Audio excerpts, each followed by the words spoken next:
Following the news in the press recently regarding the Fraudulent Mediums Act, we've come here today to Bournemouth Spiritualist Church, where we're going to learn a lot more about what it entails, and we know that the media is not going to tell you what you need to know about this act, and it's not going to tell you about the Spiritualist Church. So we've come to do that for you. We're going to answer a lot of questions that you might have that need answering. And who better to do that than the President and Vice President of this wonderful church? So we're going to go in just now and we're going to ask some very questions that I think will help you to understand the Fraudulent Mediums Act and who's instigating it and why.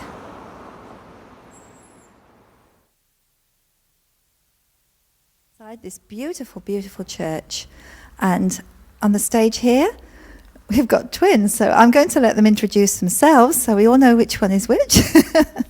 And they're going to answer the questions for you of what is spiritualism and what's the philosophy behind it, which I know a lot of people out there are asking a lot of questions about. So over to you.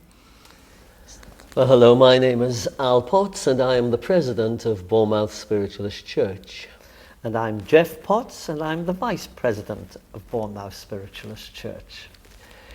In the light of the European directive to repeal the Fraudulent Mediums Act, which was brought in 1951 to replace the horrendous 1735 Act, the Witchcraft Act, we felt we would just like to give you a little insight into what spiritualism is all about and what spiritualism means to us. Can I just say that unfortunately in the media and on television today, spiritualism is more or less put in the characteristic of an entertainment rather than a religion, a science, a philosophy and a way of life. And so spiritualism for many people is very much misinterpreted. And so in these few short moments we would like, if we can, to try to give a little clearer picture of what spiritualism is all about. I mean, I would like to say that all religions derive from other religions. But spiritualism began, or modern day spiritualism began in 1848 on the 31st of March.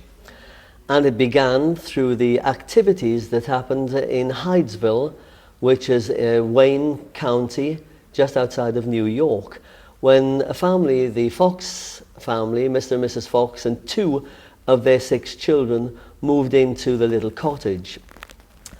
Their children, Catherine and Margaretta, were 9 and 12 at the time. And from moving into the house, strange things began to happen.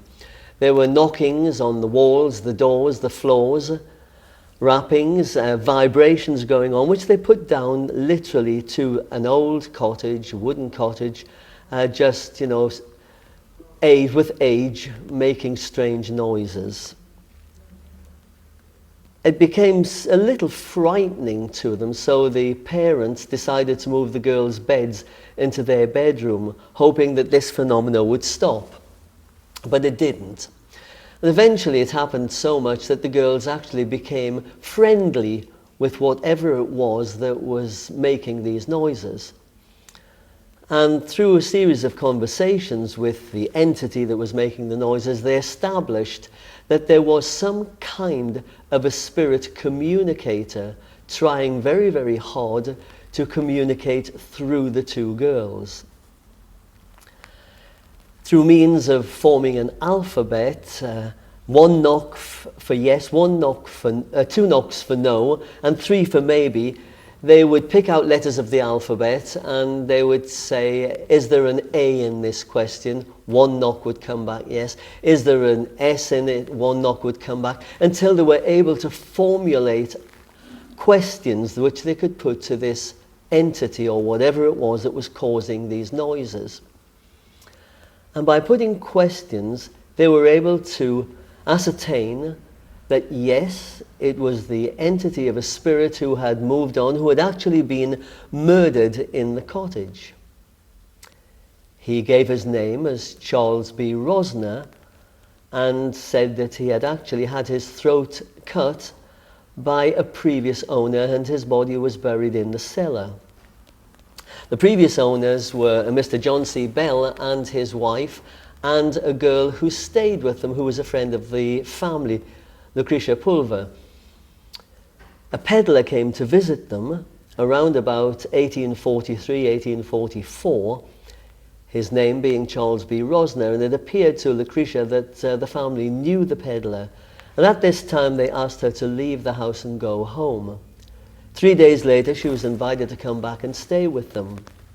And she had asked the peddler before she left if he could bring some of his draperies and dress materials around to her father's house because she would like to buy some. Now, he never turned up. When the Bell family left for a few days, she decided to check down and have a look at where these noises were coming from, because they'd already started whilst the Bell family were in the house. And she went down into the cellar and noticed that there was some soft earth there. It looked as if a hole had been dug and filled with soft earth.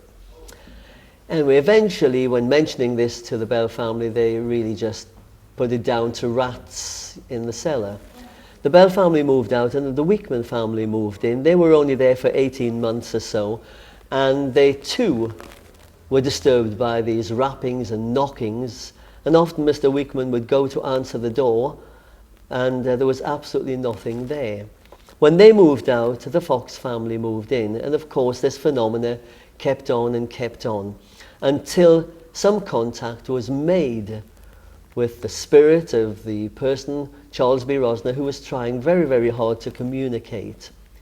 They dug up the cellar. He told them that he was buried in the cellar. They dug up the cellar floor, but they found only parts of a skull, a few little bird feathers and things of, no sort of special interest.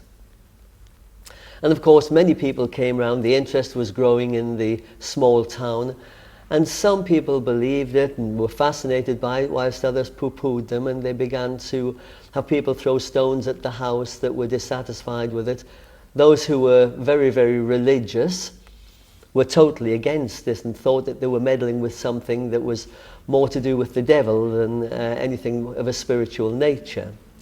Now, it was strange because the Fox family were actually Methodists, and really in the beginning didn't believe about spirit communication in that way.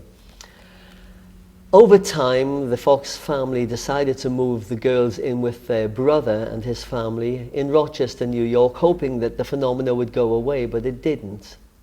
And eventually they came back to the house and discovered that the walls in the cellar were beginning to crumble. They hadn't thought of looking behind the crumbling walls of the cellar, and as they crumbled, they found the body of the peddler, Charles B. Rosner, which proved that all along they had been right, and that the entity, the spirit entity that was trying so hard to communicate with them, was able to do so because the two girls, Kate and Margarita, were actually mediumistic. This had run in the family because in Mrs. Fox's family she had had sisters that were also mediumistic, but being Methodists they put it down to just bad dreams and things like this. And so the Fox sisters then began to be recognized as mediums and eventually plucked up the courage to take their mediumistic gifts out into the wider world. And many, many people, eminent people, came along to see them, including Emma Hardinge Britten, who brought spiritualism to Britain in 1852. This was